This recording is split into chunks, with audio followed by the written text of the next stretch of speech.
जहां गृह मंत्री अमित शाह पश्चिम बंगाल में बीजेपी ऑब्जर्वर बने हैं। इस वक्त की बड़ी खबर आप तक पहुंचा रहे हैं।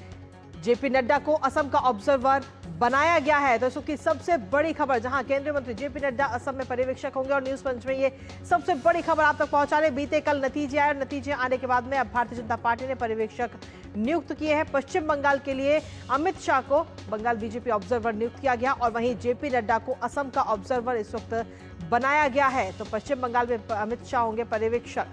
तो न्यूज पंच में ये सबसे बड़ी खबर आप तक पहुंचा रहे हैं और जब सीधे तौर पर ये कह सकते हैं कि गृह मंत्री अमित शाह बंगाल बीजेपी ऑब्जर्वर बने हैं और 9 तारीख को शपथ ग्रहण समारोह। लेकिन उससे पहले अगर हम देखें तो सस्पेंस इस समय बना हुआ है कि आखिर पश्चिम बंगाल के अंदर मुख्यमंत्री चेहरा कौन होगा। हालांकि बीजेपी की अगर हम बात करें तो इससे पहले जो विधानसभा चुनाव के रहे हैं उसमें बीजेपी ने जब चुनाव जीत जाती है उसके बाद में एक नया चेहरा निकलकर कहीं ना कहीं सामने आता है, जिसका जीता जागता उदाहरण हमने सीधे तौर पर देखा है। राजस्थान के अंदर हमने देखा, हरियाणा में भी हमने देखा, इसके साथ ही मध्य प्रदेश में और अभी हाल ही में दिल्ली में भी इसका हमने ये चीज देखी। हमारे साथ में हमारे सहयोगी शैलेंद्र इस वक्त जुड़ गए।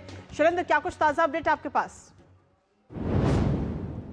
देखिए, इस बात का इंतजार हो रहा था कि पुडुचेरी में केंद्रीय पर्यवेक्षकों की नियुक्ति के बाद असम और पश्चिम बंगाल में बीजेपी ऑब्जर्वर की नियुक्ति कब करेगी। और सुबह ही ये संकेत मिल गए थे कि आज ही ये नाम का ऐलान हो सकता है। अब से थोड़ी देर पहले केंद्रीय गृह मंत्री अमित शाह के नाम का ऐलान किया गया है।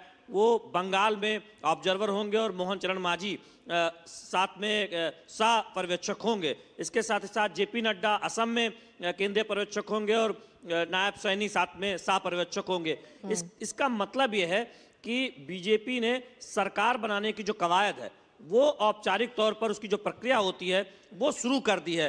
ये केंद्रीय पर्यवेक्षक जल्द ही जाएंगे पश्चिम बंगाल और असम, जहां पर जिम्मेदारी दी गई है, और वहां उनके मौजूदगी में नेता चुना जाएगा। हम जानते हैं कि पहले से ही एक स्पष्ट संकेत इस बात के रहे हैं कि पश्चिम बंगाल में पूरी जो व्यूह रचना है वो गृह मंत्री अमित शाह की अगुवाई में वहां पर एक तरह से पूरा चुनाव लड़ा गया उनकी रणनीति में। और हमने देखा कि उन्होंने कैंप किया था, कई दिनों तक वो लगातार पश्चिम बंगाल में ही रहे थे और इस बात के संकेत मिले थे कि खुद अमित शाह को ही पर्यवेक्षक बनाया जा सकता है, यानी उनके ही देखरेख में नए नेता का चुनाव पश्चिम बंगाल में बीजेपी विधायक दल की बैठक में होगा। तो ये बहुत बड़ी खबर है, यानी अब ज्यादा समय नहीं है। हम देखेंगे कि अगले 2 दिनों के भीतर ही विधायक दलों की बैठक होगी पश्चिम बंगाल में भी और असम में भी, जहां पर विधायक दल का नेता औपचारिक तौर पर चुना जाएगा। और उसके बाद हालांकि सुबह सबिक भट्टाचार्य ने कहा था कि 9 तारीख को शपथ ग्रहण हो सकते हैं, लेकिन उसके बाद उन्होंने कहा कि अभी दिन तय नहीं है, शुभ दिन की वजह से उन्होंने ऐसा कहा था।